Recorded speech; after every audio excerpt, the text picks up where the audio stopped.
91.1 los reportajes imprescindibles para escuchar en la mañana de la gran radio de Santa Fe. En las últimas horas, a través del boletín epidemiológico del Ministerio de Salud de la Nación, que se conocieron, nos ofreció datos oficiales de 2022, es decir, de todo el año pasado, se habla de un récord de casos de meningitis en toda la República Argentina.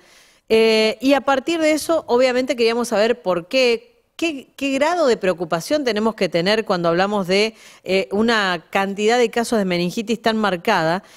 Según lo que se conoció, este pico es un pico respecto a los valores registrados durante la última década. La enfermedad tiene una letalidad del 10% y afecta principalmente a niños menores de 5 años. Por eso está en línea y le agradecemos muchísimo a Andrea Uboldi, que es médica pediatra, es infectóloga, ex ministra de Salud de la provincia de Santa Fe. Andrea, buen día. Alejandra te saluda y Juanchi, estamos aquí en la mesa, ahora vengo. Hola, ¿qué tal? Muy buenos días. Bueno, gracias por atendernos, Andrea. ¿Por dónde empezamos con esta información que la verdad que cuando uno lo lee así tiende a preocuparse, ¿no? Sí, en principio uno tiene que comenzar primero con tener datos. Esto es muy importante, que estos datos sean públicos, porque también permiten construir acciones y tomar decisiones. Con respecto a los casos, la verdad que como vos bien decías, se han duplicado respecto al periodo 2020-2021 durante el 2022. No estamos hablando de un volumen de casos como dengue, para también que la audiencia lo entienda, sino que estamos hablando de 140 casos, 40 casos, es decir, el número absoluto no es alto. Sin embargo, lo que preocupa es que tenemos estrategias preventivas, como son las vacunas, para las 3 bacterias fundamentales que producen meningitis, y que durante mucho tiempo estos casos venían bajando, y esta situación de este dato que se publica es un llamado de atención para empezar a revisar cómo podemos mejorar la cantidad de niños y niñas pequeños, sobre todo, que tienen que acceder al calendario completo y que no lo están haciendo, para evitar que aparezcan estos casos y para evitar que tengamos niños internados por una enfermedad que es prevenible por vacunas. Es decir que esto está directamente relacionado con la menor cantidad de vacunación. Claro, estas enfermedades de más meningitis es una inflamación de las cubiertas del cerebro y se producen por distintos agentes. Los más preocupantes, porque son los que tienen mayor gravedad, son las bacterias, que es una variedad de gérmenes, y estas bacterias, que son el Haemophilus, el neumococo y el meningococo, tienen por suerte una estrategia preventiva con vacunas que hace mucho tiempo venimos incorporando.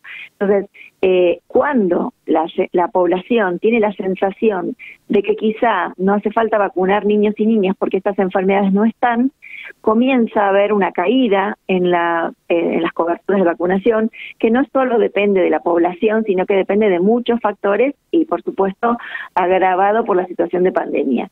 Y entonces, al haber niños y niñas que no completan su pauta vacunal, lo que ocurre es que esos niños y niñas quedan con posibilidad de poder desarrollar estas infecciones, y entonces lo que se produce es una reaparición, una reemergencia de enfermedades que estaban muy bajas y muy controladas a la luz de las buenas coberturas de vacunación. Andrea, desde Salud Pública, ¿estamos preparados para atender un aumento de casos considerados como en esta ocasión? Mira, en principio vuelvo a marcar, el número absoluto es bajo, esto no te desequilibra el sistema de salud, sí es una patología que requiere cama crítica, o sea que podría complicarte en este momento del otoño-invierno por la patología respiratoria, pero vayamos más atrás.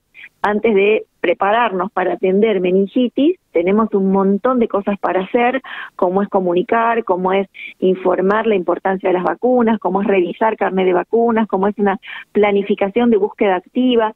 Pero recordemos que Santa Fe tiene desde el 2011 un sistema de registro nominalizado, o sea que vos podés sacar en tu computadora que a qué niños y niñas les falta la vacuna para poder hacer como hicimos en COVID, envío de mensajes, captación, búsqueda activa en terreno, espacios públicos para vacunar.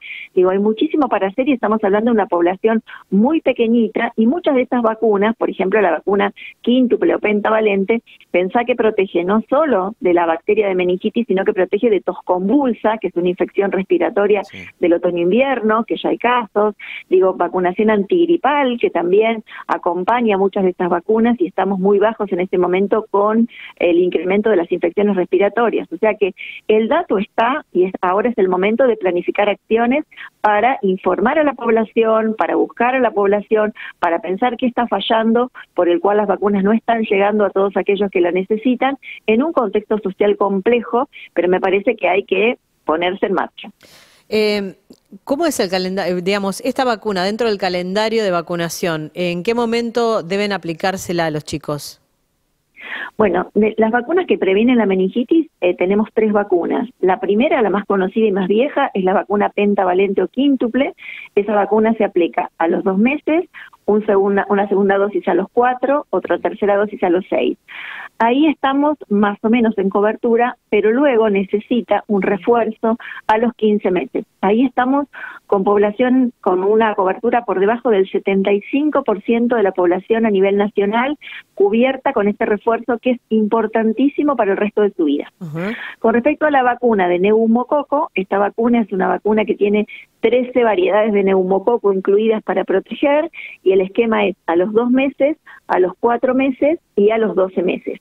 También con esta vacuna tenemos problemas de cobertura y no alcanzamos la meta ideal que es el 95% y estamos en algunos casos cercanos probablemente al 80% o al 85%. Y la última incorporada es la vacuna del meningococo. Esta es una tercera bacteria que produce meningitis, que tiene un esquema a los 3 meses, una segunda dosis a los 5 meses y una tercera a los 15 meses. Con esta también tenemos baja protección global y está también por debajo del 85%. O sea que la primera tarea que tenemos para hacer es revisar, en el caso de los cuidadores, mamá, papás, tienen estas vacunas aplicadas, consultar con su médico de cabecera para ver si le falta alguna, que a veces es por descuido, por olvido, por falta de tiempo, por distintos motivos. Y por otro lado también tiene que haber un sistema de salud activo que frente a estos datos que ha publicado el Ministerio de Salud de la Nación, empieza a pensar qué estrategias nos damos para ver, la gente no llega, las vacunas no están, los horarios no corresponden, hay miedo, hay que explicar más, hay que abrir sábados o en algún espacio público o en algún espacio. Digo, hay mucha estrategia que se armó para COVID que fue satisfactoria y muy potente, y que me parece que en este contexto de pensar cómo protegemos a nuestras infancias, es fundamental que pensemos nuevas estrategias si las actuales no están funcionando. Vos sabés que entre las provincias que más casos tienen, que insisto, estamos hablando de que aparece un récord de casos, pero cuando decimos el número, uno ahí tiene la dimensión, no son más de 237, que es el pico que tuvimos en 2022 en todo el país. Pero dentro de cuando uno ve las jurisdicciones, Santa Fe está entre las provincias que más casos tiene. ¿Es lógico por la cantidad de habitantes? Sí, siempre las provincias que tienen más población y más densidad de población tienen más casos, y por otro lado, no quiero dejar de mencionar que hicimos un trabajo muy, muy fuerte de vigilancia epidemiológica. Santa Fe siempre se destacó por poder tener diagnóstico oportuno de las meningitis, y de hecho una estrategia que fue la biología molecular, la PCR, antes de la era pandemia, contábamos en la provincia con PCR, con lo cual un niño que ingresaba o una niña que ingresaba con meningitis podíamos tener en el lapso de las 24 horas el diagnóstico. O sea que uno que tenga casos no preocupa. Sí, digo, Santa Fe tiene unas coberturas de vacunación muy malas, tiene que mejorarlas y tiene un sistema potente que es la nominalización, que no la tienen otras provincias. Entonces es una oportunidad, vos no tenés que salir a buscar casa por casa sin saber. Vos podés ir dirigido a buscar cuál es el niño o niña que te figura en el registro Y para eso muchos de estos niños y niñas van a control, van sus familiares a retiro de medicación, tienen un vínculo con los centros de salud. Solo se trata de buscar este mecanismo, ¿no? Identificar dónde están para ir a buscarlos, si hay algún barrio, si hay algún lugar que tenga la peor situación, que a veces puede ser la clase media y no necesariamente la población vulnerable, pero hay que identificar y hay que ver para cada lugar qué estrategia me doy para ir a buscar a esos niños y niñas, porque nosotros tenemos un calendario en donde las vacunas son gratuitas, claro, y por ley también son obligatorias, ¿no? Y por otro lado dice uno, sí, cuando tiene una enfermedad tan terrible como es una meningitis, si puede evitarla con una vacuna, digo, un pinchazo, por más que uno tenga, claro, esta percepción del miedo al pinchazo, ¿te imaginas que esto está vinculado con internación, con miedo de parte de la criatura y con un pronóstico reservado porque son cuadros muy severos? Pero cuando vos hablas de que Santa Fe tiene una cobertura de vacunación muy malo, ¿es porque hay datos que corroboran esto? Digo, en el sentido de, ¿hay un universo al que no se está llegando? ¿En qué porcentaje no se está llegando? Claro, cuando vos tomás las coberturas de vacunación, Argentina te está marcando los valores generales. Cuando yo, sí, te digo que para todas estas enfermedades tenemos que llegar al 95%, significa que con ese valor de 95% sostenido en los años, vos lográs que la mayoría de la población esté protegida.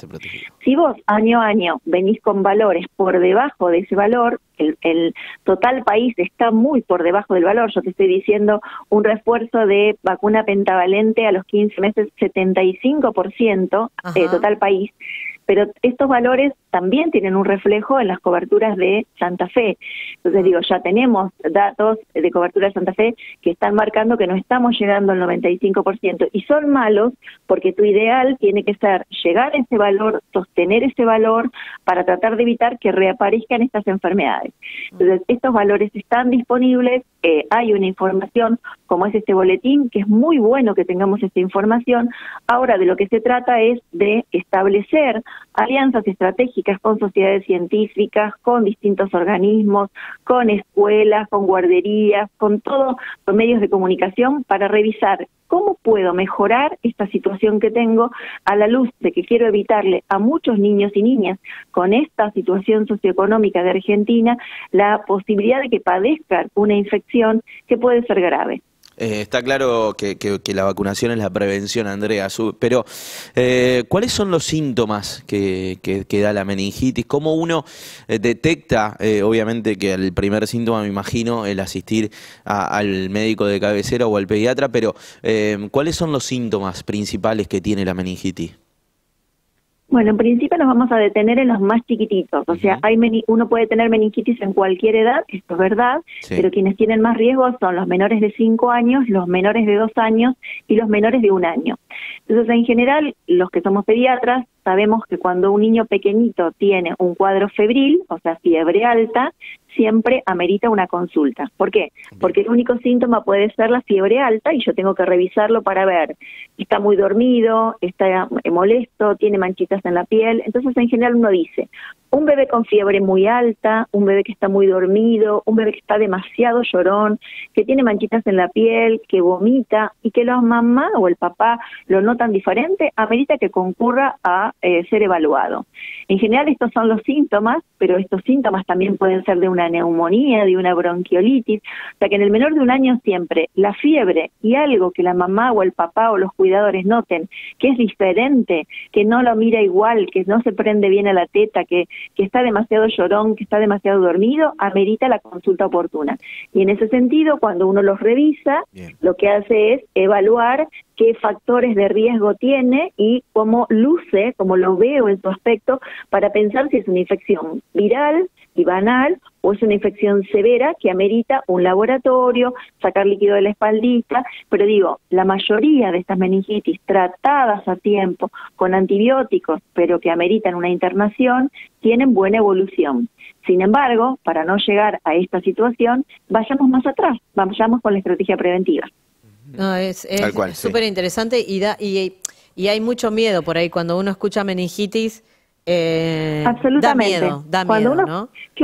Digamos, vos pensás que yo me formé en los años 90 Claro. en pediatría, y en los años 90 no teníamos vacuna pentavalente para meningitis, con lo cual vos veías a un chico a la mañana con un piquito de fiebre y lo veías bien, y a la tarde lo teníamos internado en terapia intensiva. Claro, claro. Entonces digo, haber pasado esa situación de ver niños sanos, niños bien cuidados, no es un descuido de los familiares, es la magnitud de la gravedad del bichito que tiene un impacto fuerte en un cuerpito que todavía no tiene tanta posibilidad de resistir a las bacterias. Entonces digo, cuando no teníamos la estrategia, la verdad que era, digamos, había desasosiego de parte del equipo de salud porque vos no podías hacer nada para saber a quién le iba a tocar. Ahora tenemos esta estrategia preventiva con 3 vacunas que son gratuitas, que no te las cobran, que es un pinchacito, que si incluso está ese día molesto le podemos dar paracetamol para que ceda el dolor, pero digo, hay que valorar que esta estrategia preventiva lo que trata de hacer es antagonizar tu riesgo, bajar el riesgo de una infección severa que a cualquiera le puede tocar. Andrea, un placer escucharte y aclararnos el panorama con relación a esto, y seguramente lo vamos a seguir en algún otro momento, ¿eh? Como siempre, muchísimas gracias. Dale. Muchísimas gracias y un saludo enorme. Andrea Uboldi es ex ministra de Salud de la provincia, pero además infectóloga y una de las personas siempre de consulta dentro del ámbito de salud y salud pública especialmente, sobre todo a partir de esto que se conoció, que es un dato de todo el país, que habla justamente de este repunte, de un récord de casos de meningitis en toda la República Argentina, porque cayó la cobertura de la vacunación. Y ella habla claramente de una Santa Fe que tiene una cobertura de vacunación muy mala. Muy mala. Dijo.